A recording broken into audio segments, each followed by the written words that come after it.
Сәлем достар, Шабарман арнасына жазылуды ұмытпаңыздар.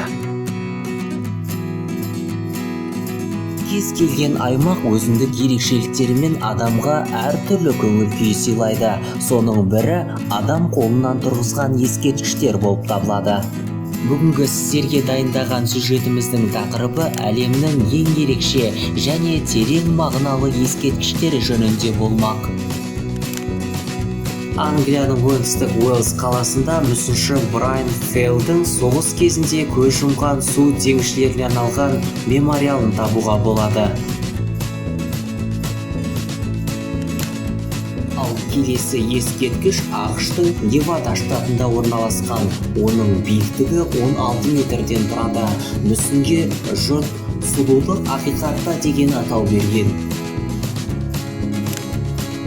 Мүсіндерді Шотландияның Фалкрик қаласынан көре аласыздар. Жергілікті тұрғындардың айтуынша мистикалық Келпи атының мүсіні көпке ой салатын көрінеді. Литва елінің Клайпеда қаласында 2,5 метрлік қара елес бейнесіндегі ескерткіш бар. Аңыз бойынша бұл елес 1595 жылы адамдарды аштықтан сақтап қалған. Оларға тамақты үнемдеуге үйреткен ескерткіш бүгінде байлық пен сәттілік белгісіне айналған деседі.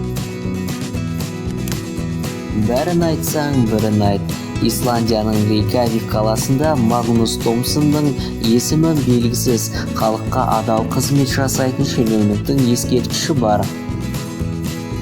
Әрине, олар туралы сағаттан тұратын фильм жасауға болар еді. Десек те біз ең таңдаулысын сіздерге ұсынған жөн көрдік. Шабарманнан мол ақпарат алып, біліміңізді толықтырыңыз. Арнаға жазылуды ұмытпаңыз.